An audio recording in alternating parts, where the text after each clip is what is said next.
Assalamualaikum warahmatullahi wabarakatuh.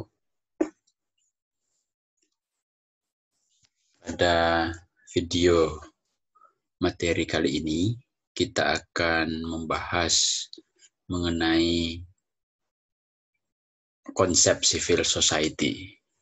Pada video-video sebelumnya, kita sudah membahas mengenai demokrasi. Kita sudah menjelajahi rimba demokrasi sampai pada video terakhir tentang isu demokrasi dalam politik internasional.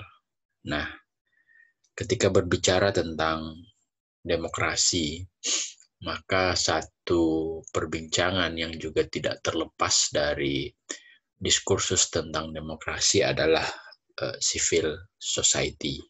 Karena itu menjadi penting untuk memaketkan perbincangan demokrasi dengan konsep tentang civil society.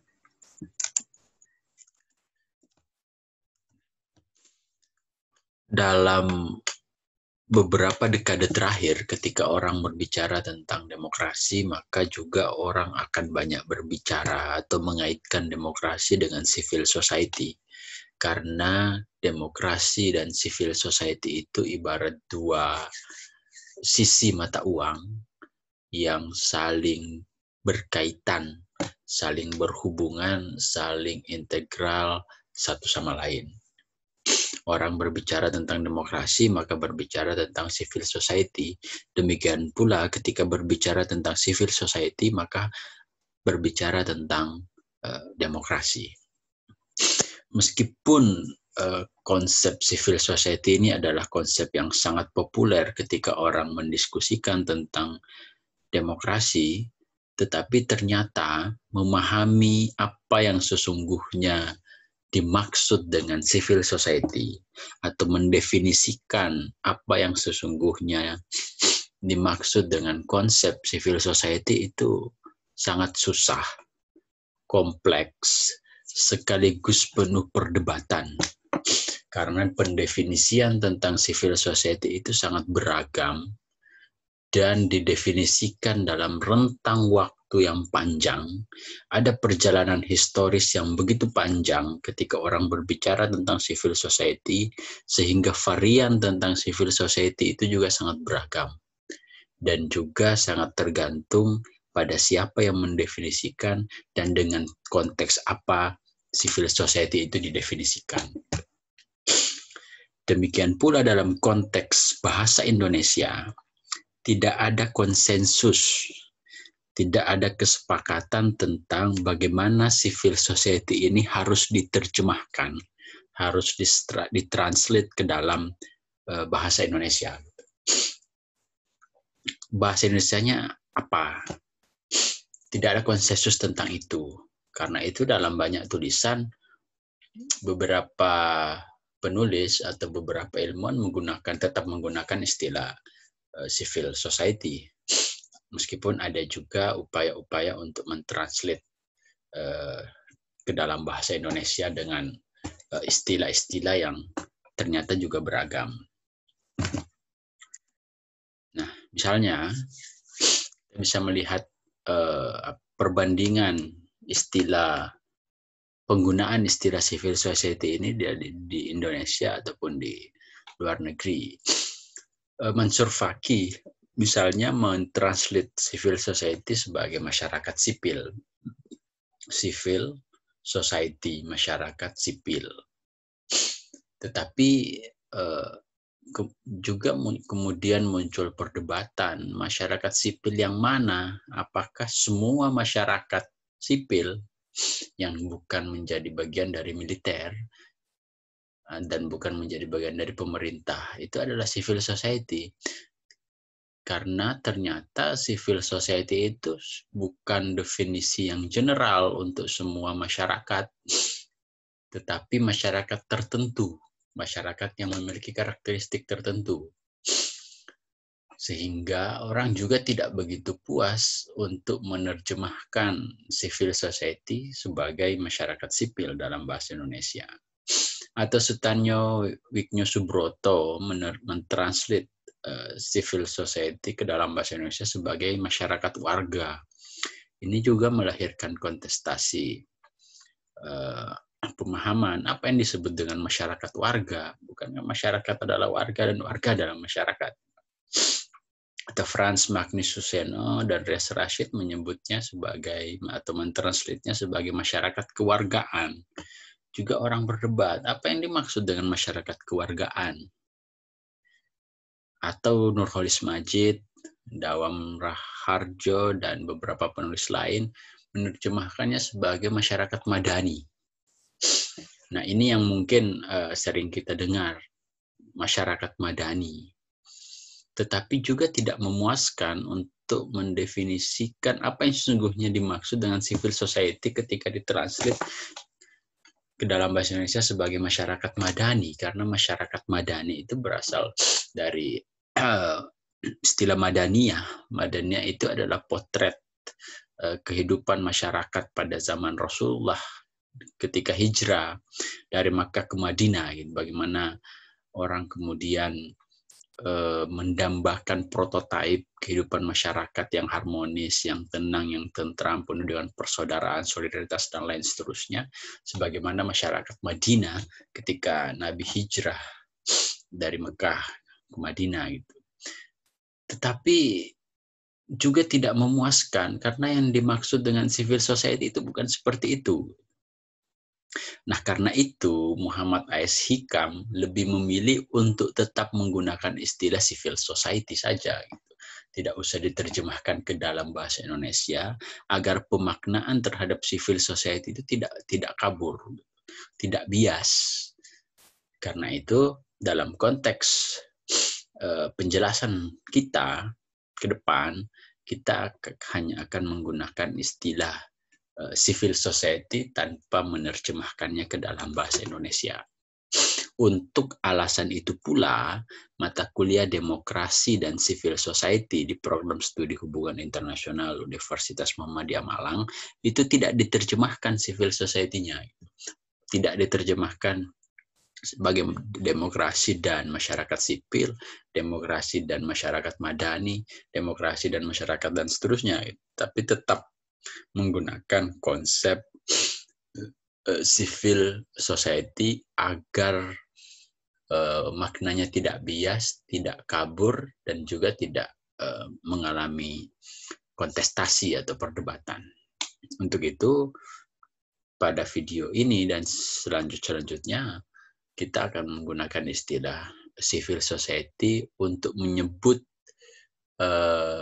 karakter masyarakat atau kelompok masyarakat yang sesungguhnya dimaksud dengan civil society itu seperti apa. Sementara dalam literatur asing, Aristoteles menyebutnya sebagai koinonia politika, atau Cicero menggunakan istilah societas civilis. Alexis de Tocqueville menggunakan istilah komunitas civilis atau society civile. Hegel dalam bahasa Jerman menggunakan istilah bürgerliche Gesellschaft, ataupun Adam Ferguson menggunakan istilah civil society atau civitas etat. Apapun istilah yang digunakan, tetapi maksud atau makna yang dirujuk adalah ya civil society itu. Nah, lalu bagaimana sejarah konseptualisasi dari civil society? Ketika teman-teman membaca literatur tentang civil society, maka secara umum para ilmuwan mengelompokkan bahwa konseptualisasi civil society itu mengalami 5 fase. Gitu. Ada 5 fase perjalanan bagaimana civil society itu dimaknai dalam kehidupan sosial politik masyarakat. Beberapa ilmuwan meyakini bahwa akar historis dari istilah atau dari konsep civil society itu adalah dari sejak masa Yunani kuno. Nah, di mana Aristoteles menyebutnya sebagai koinonia politika. Itu adalah fase pertama konseptualisasi civil society. Lalu kemudian fase kedua, Adam Ferguson memaknai civil society itu sebagai visi etis, sebuah kelompok masyarakat yang memiliki visi etis. Lalu fase ketiga, pemikirnya adalah Thomas Paine yang memahami civil society sebagai antitesis terhadap negara. Bahwa civil society itu berlawanan, face to face dengan negara. Lalu fase keempat, Hegel, Karl Marx, Antonio Gramsci, dan seterusnya memahami bahwa civil society itu adalah elemen ideologis dari kelompok dominan atau bourgeois yang dominan atau mendominasi kelompok lainnya, yaitu proletar. Lalu fase kelima adalah Alexis de Tocqueville yang memaknai global civil society sebagai balancer of state power, penyeimbang kekuatan negara. Nah, saya tidak ingin menjelaskan perjalanan civil society dari fase ke fase ini karena ini cukup panjang, melintasi ratusan tahun. Karena itu teman-teman bisa membaca literatur yang ada, referensi-referensi yang ada tentang civil society untuk memperoleh pemahaman tentang bagaimana sejarah perjalanan civil society. Nah, dalam materi ini saya hanya ingin memberikan penjelasan tentang apa yang sesungguhnya dimaksud dalam civil society dan bagaimana hubungan antara civil society dengan demokrasi.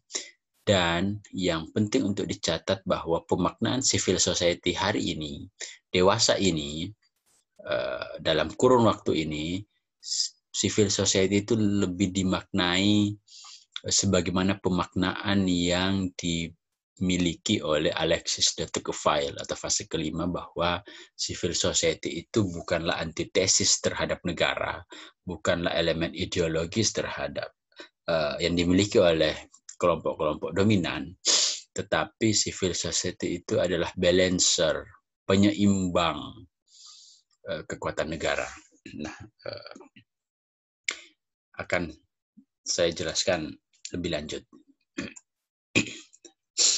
Nah, pertanyaannya lalu apa yang sesungguhnya dimaksud dengan civil society?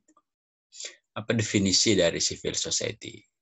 Secara umum, secara sederhana, civil society itu dipahami sebagai sebuah arena, sebuah forum, sebuah wadah, sebuah perkumpulan, sebuah perhimpunan, sebuah organisasi, sebuah persyarikatan, sebuah persatuan, sebuah asosiasi, sebuah lembaga, sebuah yayasan, sebuah kelompok, sebuah gerakan, sebuah ikatan, dan seterusnya yang semakna dengan itu, di mana itu menjadi ruang bagi masyarakat untuk mengasosiasikan dirinya guna mencapai tujuan tertentu.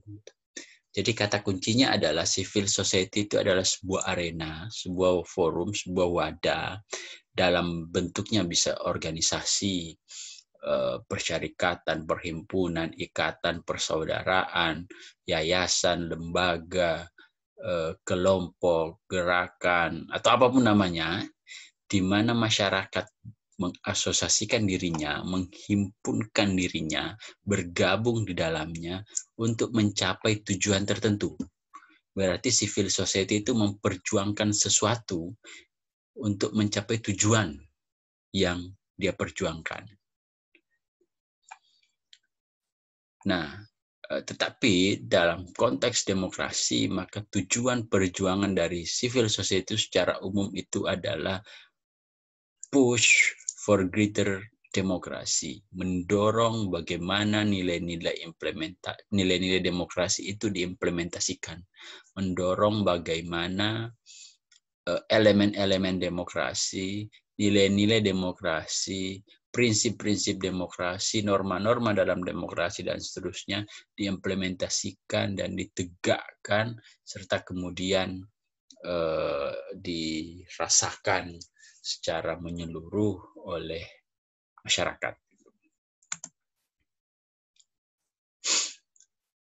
Nah, apa tujuan?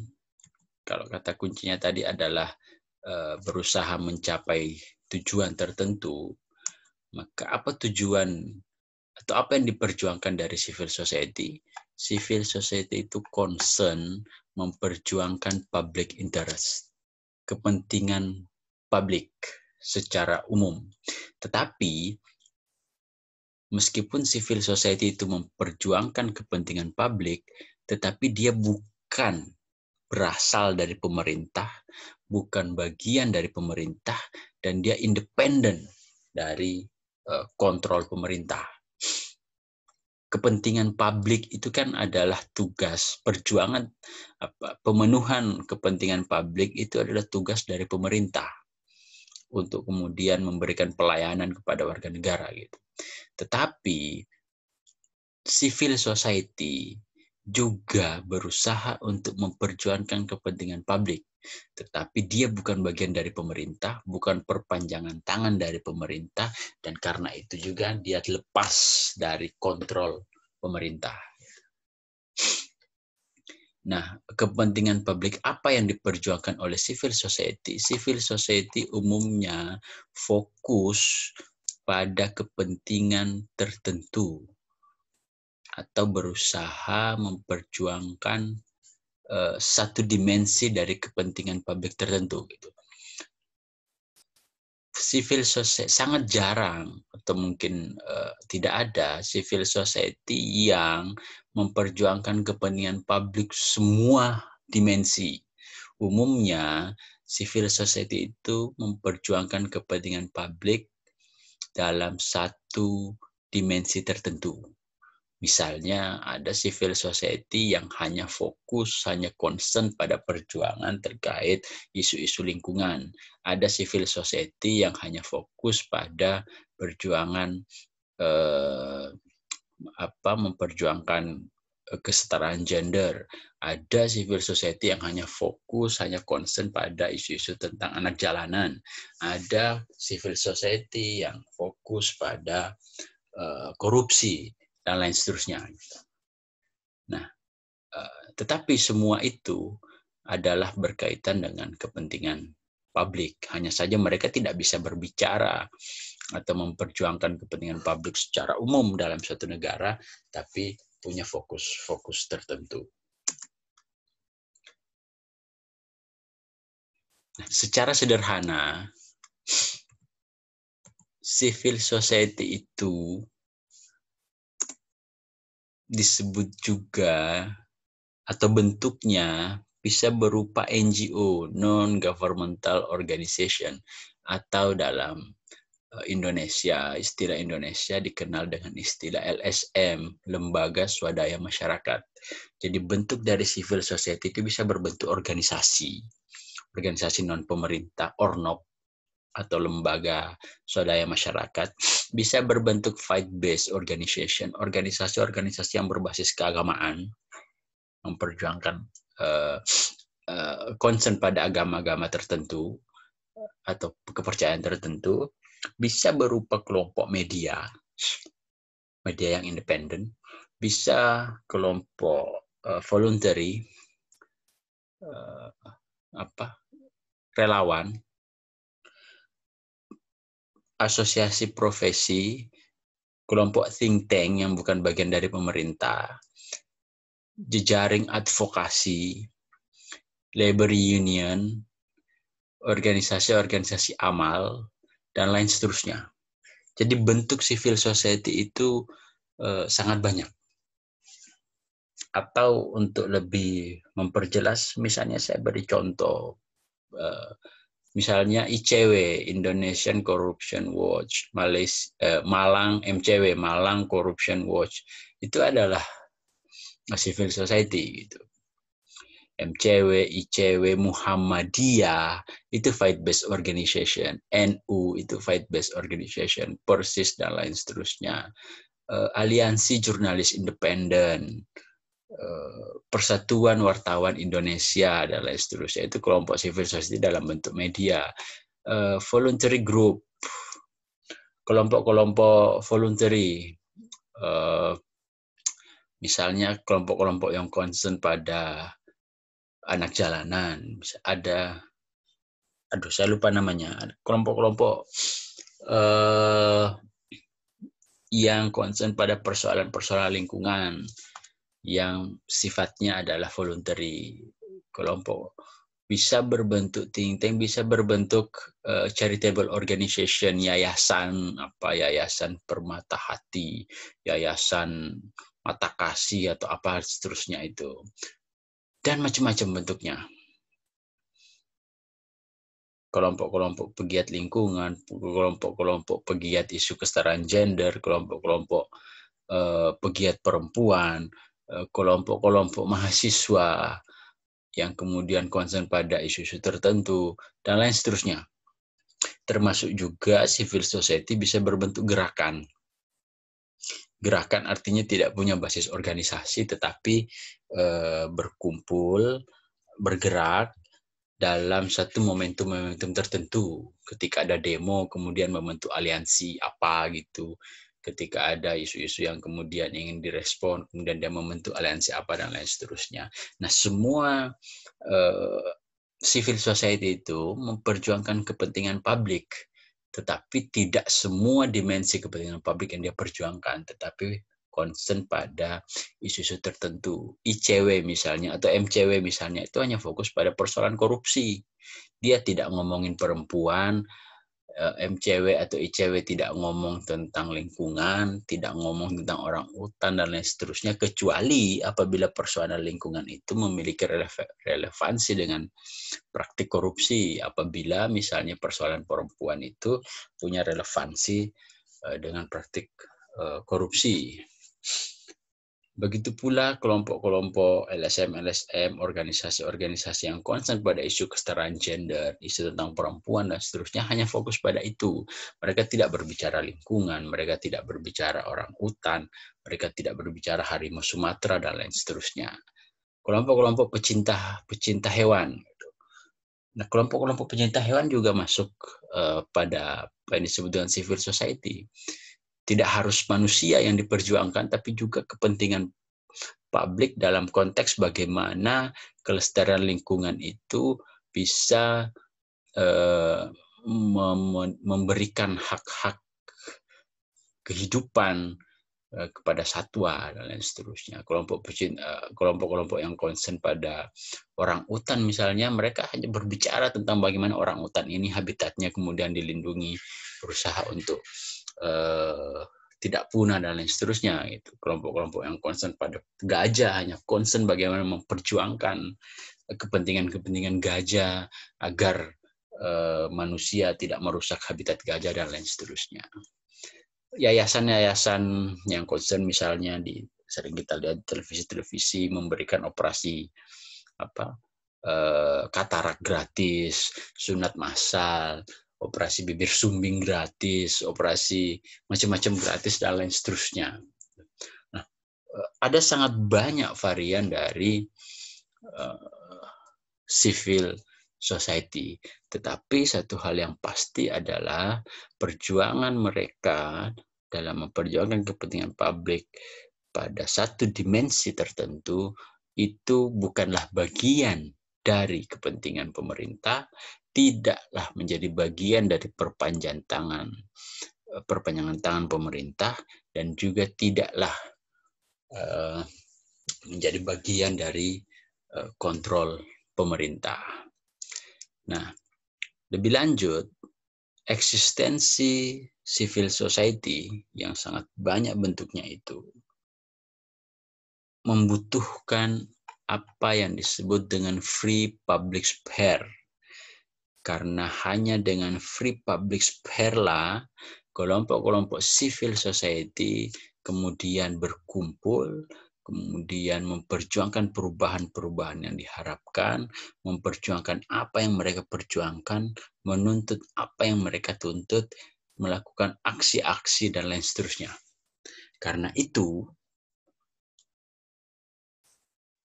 tumbuh berkembangnya civil society sangat didukung oleh ketersediaan free public sphere. Dan free public sphere ini hanya mungkin tersedia dalam ruang demokrasi. Karena itu di negara-negara demokrasi tumbuh subur kelompok-kelompok civil society karena negara demokrasi memberikan ruang bagi free public sphere. Nah, apa yang disebut dengan free public sphere? Public sphere tentu berbeda dengan public space. Kalau public space kita sering melihat di pinggir jalan, misalnya ada papan-papan reklame di pinggir jalan, itu space available, kontak bla bla bla dan seterusnya. Itu public space. Jalan itu adalah public space, pasar itu adalah public space, sekolah itu adalah public space. Mall itu adalah public space, ruang publik. Jadi public space itu adalah ruang publik dalam arti fisik, tempat umum dalam arti fisik. Nah, public sphere itu juga adalah ruang publik, tetapi artinya bukan fisik, tetapi lebih pada substansi. Ruang publik di mana masyarakat bisa menyampaikan pikirannya, bisa menyampaikan, menuntut perjuangannya, menuntut apa yang mereka perjuangkan, bisa melakukan kritik terhadap pemerintah dan lain seterusnya secara bebas dan dilindungi. Nah, public space, ruang publik dalam arti fisik, itu bisa menjadi public sphere ketika ruang publik dalam arti fisik itu digunakan sebagai instrumen, sebagai tempat, sebagai lokasi untuk memperjuangkan kepentingan-kepentingan yang diperjuangkan oleh civil society itu. Jalanan itu adalah public space, tetapi ketika jalanan itu digunakan oleh mahasiswa untuk kemudian demo misalnya tentang undang-undang KPK, demo tentang undang-undang cipta kerja dan lain seterusnya, maka jalanan itu menjadi public sphere. Kira-kira sederhananya begitu. Pasar itu adalah public space, ruang publik di mana orang kemudian bisa melakukan transaksi jual beli. Tetapi ketika pasar itu digunakan oleh pedagang, kemudian membentuk sebuah kelompok aliansi dan seterusnya, lalu berdemo menolak misalnya penggusuran pasar tradisional untuk diubah menjadi mall, menolak kebijakan-kebijakan yang misalnya meresahkan pedagang, maka pasar itu kemudian menjadi public sphere. Begitu seterusnya. Nah, itu yang disebut dengan public sphere. Nah, civil society membutuhkan public sphere yang free dalam arti yang bebas, yang kemudian tidak dibatasi dan dijamin agar kemudian mereka bisa menyampaikan tuntutannya, menyampaikan pikirannya, memperjuangkan apa yang mereka perjuangkan dalam rangka mewujudkan kepentingan publik yang diperjuangkan itu. Dan free public sphere ini hanya mungkin tersedia pada ruang atau pada negara demokrasi. Meskipun di satu sisi juga ada negara demokrasi yang kemudian membatasi public sphere itu menjadi tidak free. Nah, lebih lanjut, civil society disebut juga sebagai third sector atau third actor atau third sphere, sektor ketiga, aktor ketiga atau sphere ketiga, ruang ketiga yang berbeda atau yang terpisah dari masyarakat dan dari pasar. Pasar bukan pasar yang kita ketahui, tapi pasar dalam arti aktivitas ekonomi. Kenapa disebut sektor ketiga? Sektor pertama itu adalah state, negara, public. State kedua itu adalah ekonomi,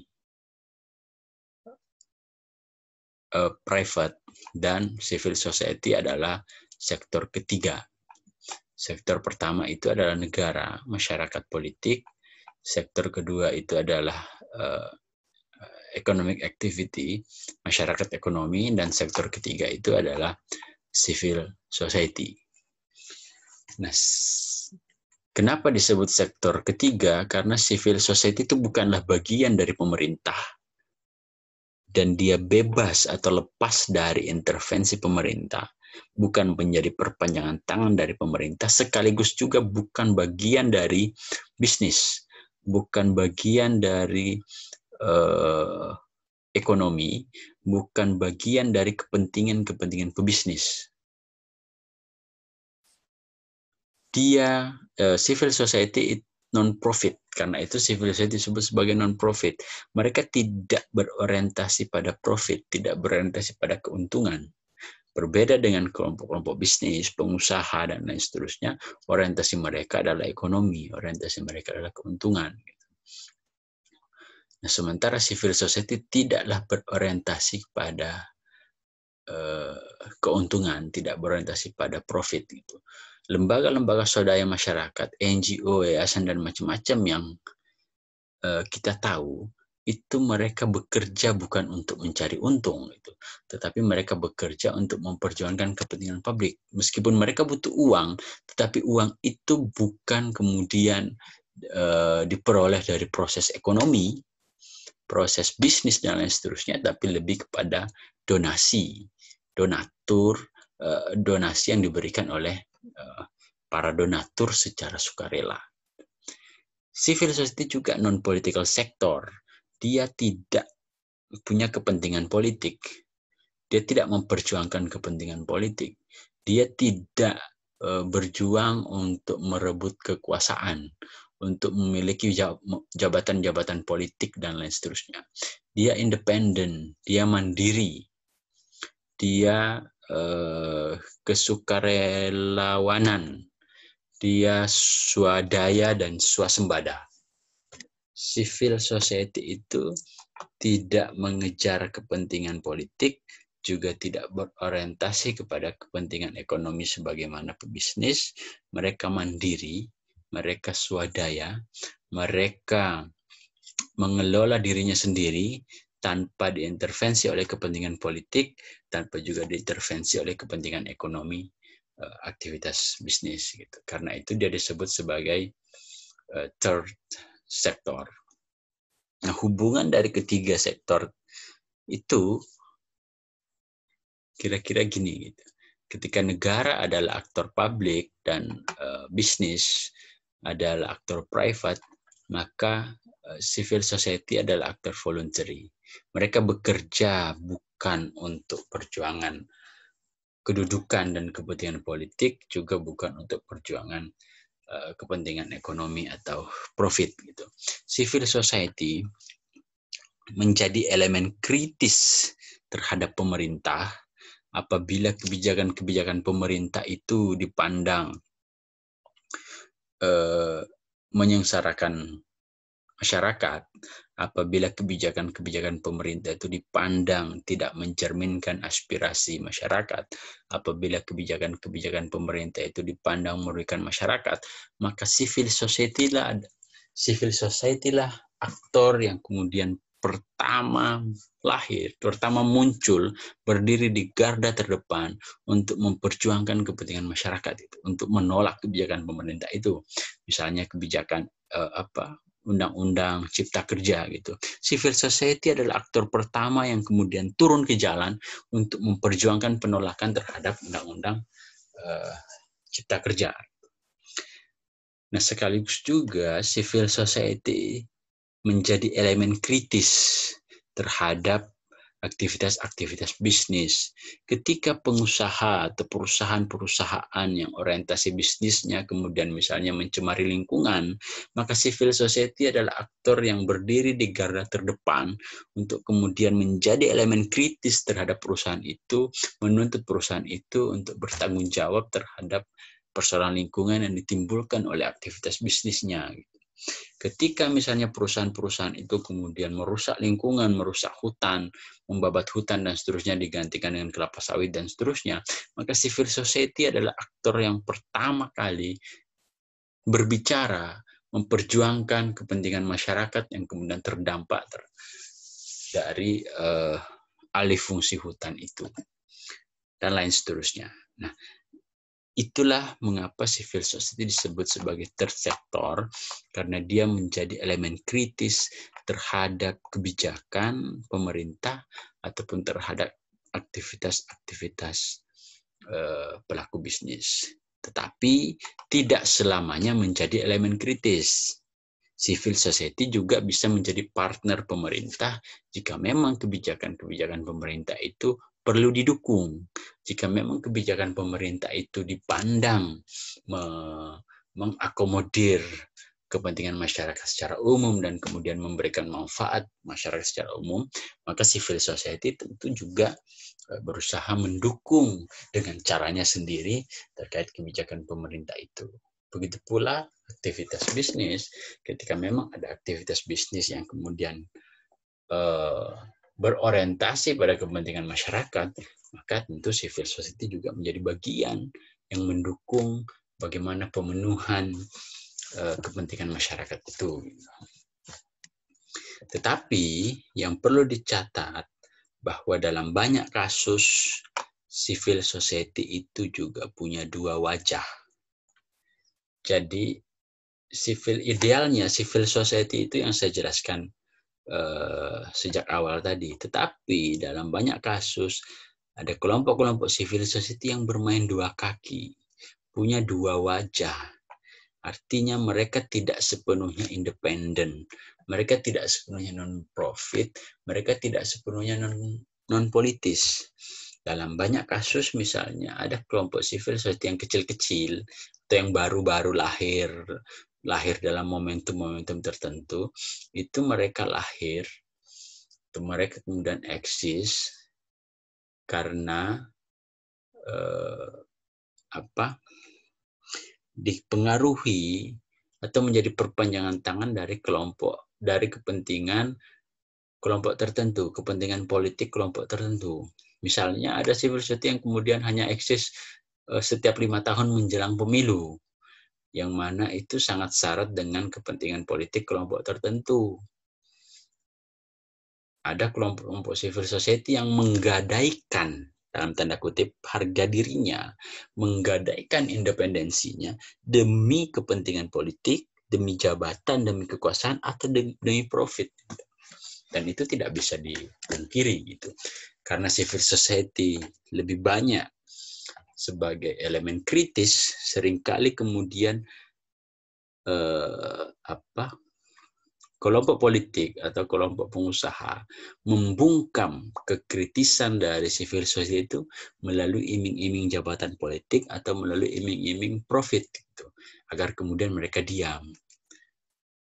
Berikan uang sekian miliar, nih bro, uang sekian miliar.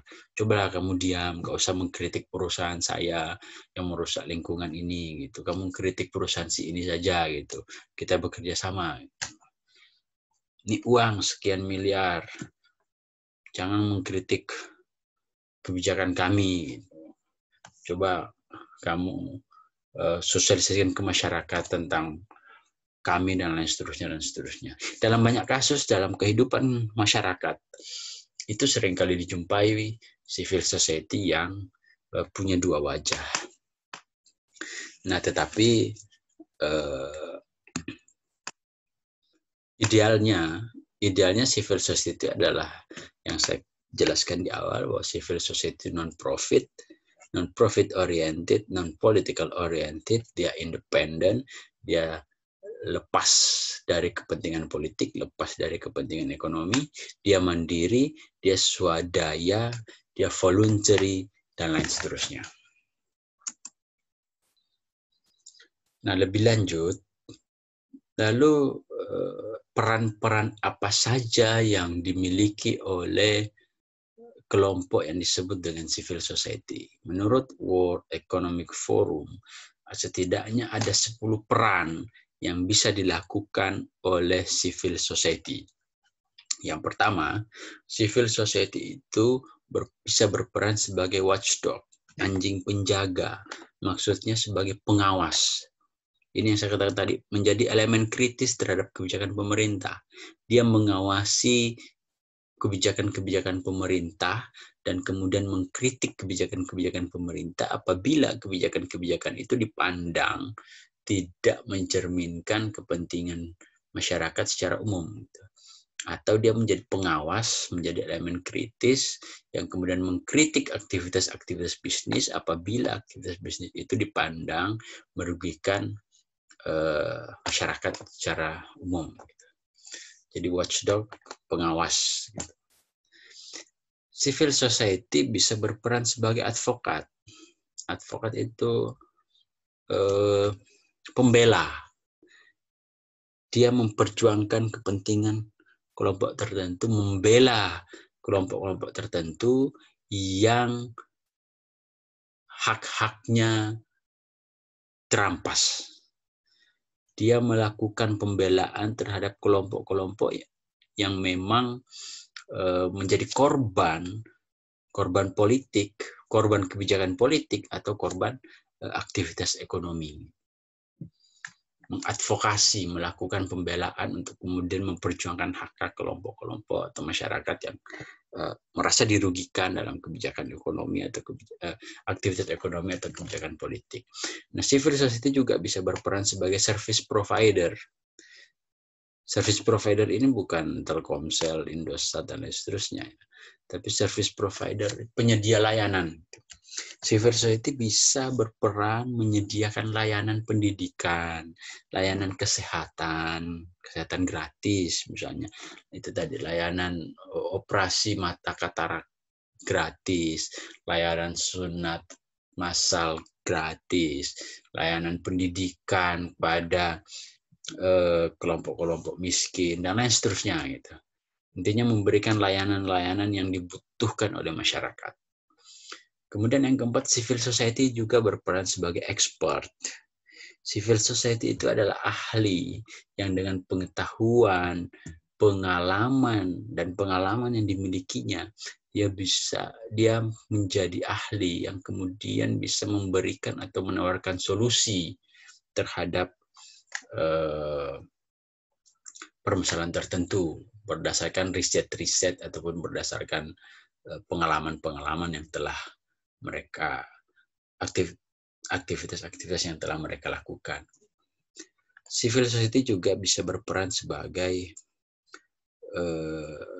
capacity builder, pembangun kapasitas, memberikan atau membangun kapasitas masyarakat, misalnya dengan memberikan pelatihan, pemberdayaan masyarakat untuk kemudian meningkatkan kapasitas dan kapabilitas kelompok masyarakat tertentu, gitu. Memberikan pelatihan, pendampingan, pemberdayaan, dan lain seterusnya. Kelompok civil society juga bisa berperan sebagai inkubator.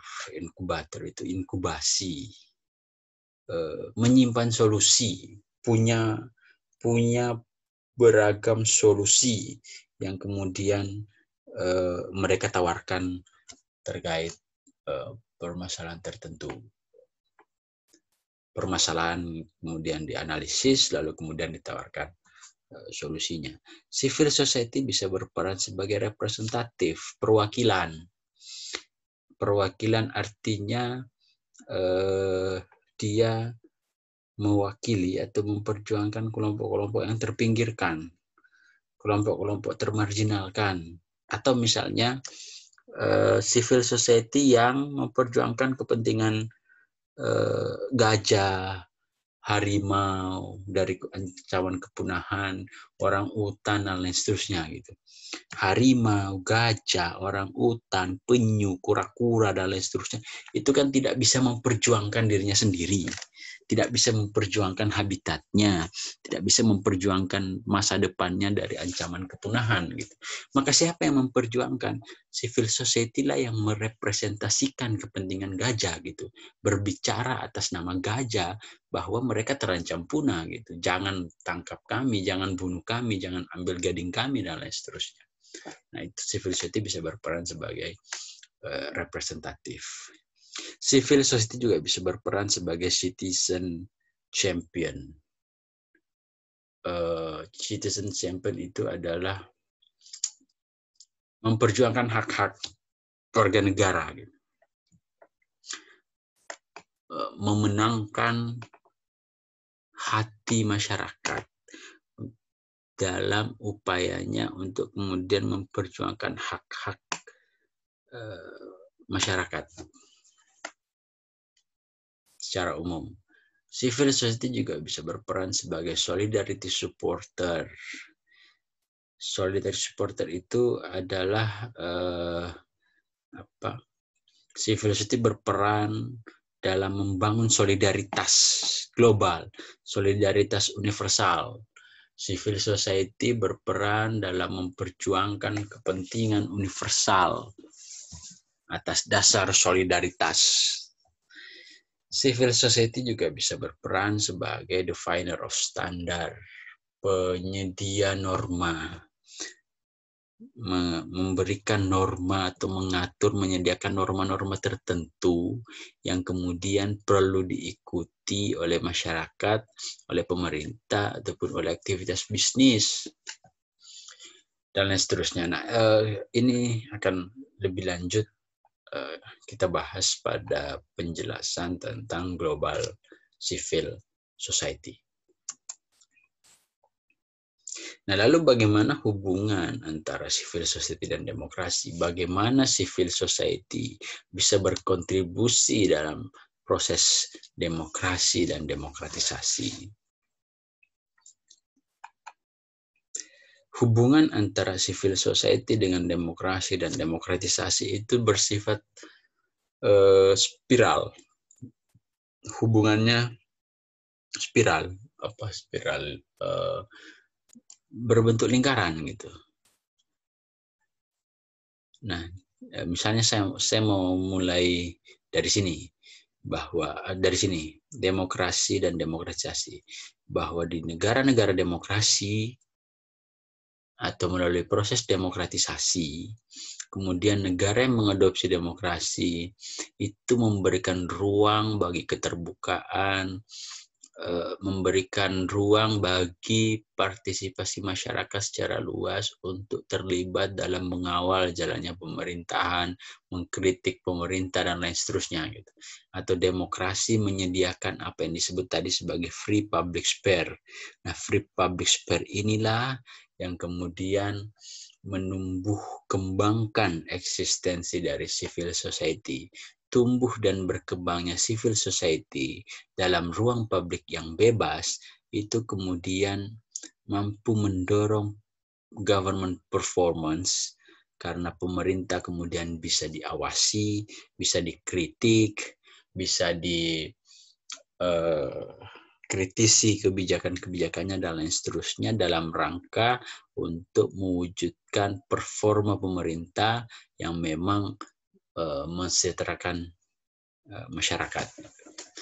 Nah, ketika performa pemerintah itu buruk, maka kemudian civil society juga kemudianlah yang berdiri di garda terdepan untuk mengkritik itu. Ketika performa pemerintah baik, maka civil society juga yang kemudian berdiri di garda terdepan untuk memberikan dukungan-dukungan terhadap implementasi kebijakan-kebijakan pemerintah yang memang dipandang baik itu. Nah, kontribusi civil society ini baik sebagai elemen kritis terhadap pemerintah ataupun dalam memberikan supporting pada pemerintah, itu kemudian berkontribusi pada terwujudnya nilai-nilai demokrasi di negara itu. Terwujudnya nilai-nilai demokrasi di negara itu berarti kemudian memberikan ruang bagi implementasi nilai-nilai demokrasi secara umum, yang mana implementasi nilai-nilai demokrasi secara umum itu juga kemudian berkaitan dengan ketersediaan free public sphere yang menjadi ruang yang dibutuhkan civil society untuk mengaktualisasikan dirinya. Aktualisasi diri dari kelompok civil society dalam ruang publik yang bebas itu adalah kemudian untuk kemudian memperjuangkan kepentingan publik secara umum, salah satunya menguasai pemerintah dan lain seterusnya, yang kemudian itu dan seterusnya seperti penjelasannya berputar.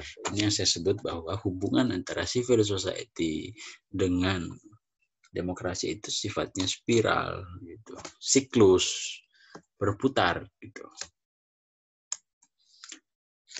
Karena itu, sederhananya yang ingin saya katakan adalah no demokrasi, no civil society.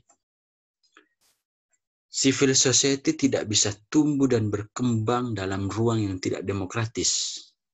Karena tumbuh dan berkembangnya civil society itu membutuhkan free public sphere. Karena itu di negara-negara yang tidak demokratis, civil society-nya juga tidak tumbuh dan berkembang. Kenapa? Karena tidak ada ruang. Mereka tidak diberikan ruang gitu, untuk kemudian mengaktualisasikan dirinya, menghimpunkan dirinya, mengasosiasikan dirinya, memperjuangkan kepentingan-kepentingan tertentu. Sehingga civil society tidak mungkin ada tanpa ada demokrasi yang memberikan ruang terhadap tumbuh berkembangnya civil society itu. Tetapi juga pada saat yang sama, no civil society, no demokrasi. Tanpa adanya civil society, maka implementasi nilai-nilai demokrasi di negara itu juga tidak bisa berjalan dengan baik gitu. Tanpa adanya civil society sebagai elemen kritis dalam memperjuangkan kepentingan publik, maka implementasi nilai-nilai demokrasi di negara itu juga tidak bisa terimplementasikan dengan baik karena tidak ada civil society yang menjadi balancer of state, yang menjadi watchdog tadi gitu, yang menjadi advokat tadi, yang menjadi service provider, yang menjadi inkubator, yang menjadi representatif dan lain seterusnya gitu.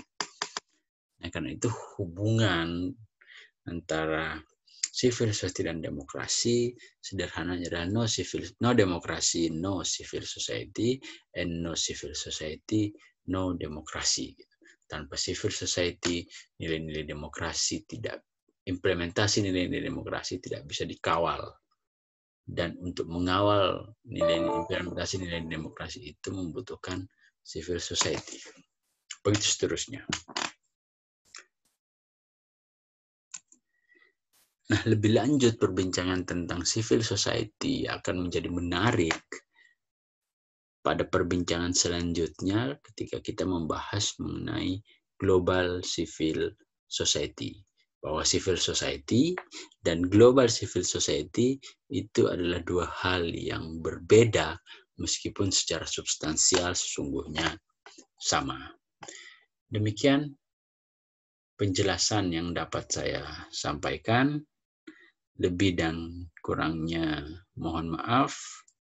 Jika Anda berkenan, jangan lupa like, share, dan subscribe untuk mengupdate video-video selanjutnya. Terima kasih. Assalamualaikum warahmatullahi wabarakatuh.